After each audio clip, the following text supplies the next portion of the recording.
ಹೋರಾಟ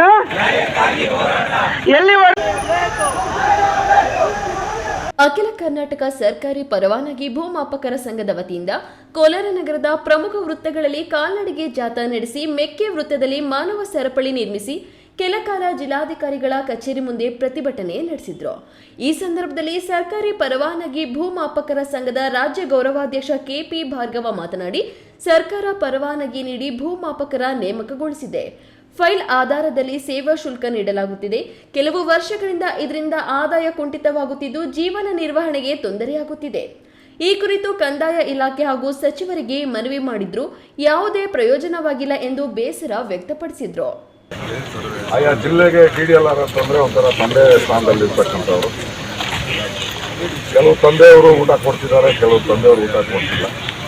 ನೀವು ಏನು ತಂದೆ ಸ್ಥಾನದಲ್ಲಿದ್ದೀರೋ, ಮಾತೃವೃತ್ತಿಗಳಿದ್ದೀರಾ, ನಮ್ಮ ಸ್ವಂತ ಅನುಭವದಿಂದ ಈ ಅವಳಿ ಜಿಲ್ಲೆಗಳಲ್ಲೇ ಕೆಲಸ ಮಾಡಿದ್ದೀರಾ. ನಿಮ್ಮಂಥ ಅಧಿಕಾರಿಗಳಿದ್ದರೆ ನಾವು ಈ ಅಹವಾಲುಗಳನ್ನು ಕೊಡೋಕ್ಕೆ ಹೋಗಲ್ಲ. ಪರಿಸ್ಥಿತಿ ಆ ಥರ ಜೀವನ ನಡೀತಾ ಇದೆ. ಆದರೂ ವಿಧಿ ಇಲ್ಲ. ಈಗಿರ್ತಕ್ಕಂಥ ಕಮಿಟ್ಮೆಂಟ್ಸ್ ಅಲ್ಲಿ ಸಂಸಾರ. ಪ್ರತಿಭಟನೆಯಲ್ಲಿ ಅಖಿಲ ಕರ್ನಾಟಕ ಸರ್ಕಾರಿ ಪರವಾನಗಿ ಭೂಮಾಪಕರ ಸಂಘದ ರಾಜ್ಯ ಪ್ರಧಾನ ಕಾರ್ಯದರ್ಶಿ ಸಿದ್ದರಾಜು ಷಣ್ಮುಖ, ಜಿಲ್ಲಾ ಪರವಾನಗಿ ಭೂಮಾಪಕರ ಜಿಲ್ಲಾ ಅಧ್ಯಕ್ಷ ಶಿವಾನಂದ, ಉಪಾಧ್ಯಕ್ಷ ನರಸಿಂಹಮೂರ್ತಿ, ಕೋಲಾರ ತಾಲೂಕು ಅಧ್ಯಕ್ಷ ವಸಂತ್ ಭಾಗವಹಿಸಿದ್ರು. ಸತೀಶ್, ಈ ನ್ಯೂಸ್ ಟಿವಿ, ಕೋಲಾರ.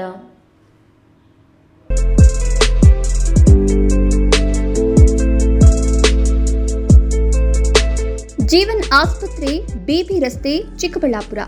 ಕೇಂದ್ರ ಸರ್ಕಾರದ NABH ಮಾನ್ಯತೆ ಪಡೆದ ಚಿಕ್ಕಬಳ್ಳಾಪುರ ಜಿಲ್ಲೆಯ ಮೊದಲ ಆಸ್ಪತ್ರೆ. ಡಾಕ್ಟರ್ IS ರಾವ್ ಸಾರಥ್ಯದಲ್ಲಿ 14 ವರ್ಷಗಳಿಂದ ಆರೋಗ್ಯ ಸೇವೆಯಲ್ಲಿ ಜೀವನ್ ಆಸ್ಪತ್ರೆ.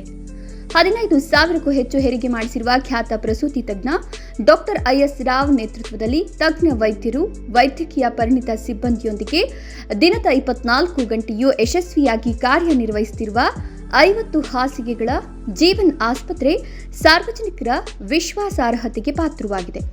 ಈ ಆಸ್ಪತ್ರೆಯಲ್ಲಿ ಪ್ರಸೂತಿ ತಜ್ಞರು, ಮಕ್ಕಳ ತಜ್ಞ ವೈದ್ಯರು, ಜನರಲ್ ಫಿಸಿಷಿಯನ್, ಶಸ್ತ್ರಚಿಕಿತ್ಸಾ ತಜ್ಞರು, ಮೂಳೆ ವೈದ್ಯರು, ENT ತಜ್ಞರು, ಮೂತ್ರಕೋಶ ತಜ್ಞರು ಹಾಗೂ ನರರೋಗ ತಜ್ಞರ ಸೇವೆ ಲಭ್ಯ ಇದೆ.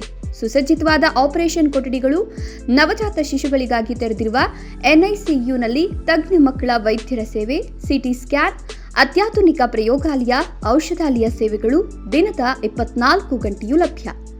ಗುಣಮಟ್ಟದ ವೈದ್ಯಕೀಯ ಸೇವೆ ನಮ್ಮ ಆದ್ಯತೆ.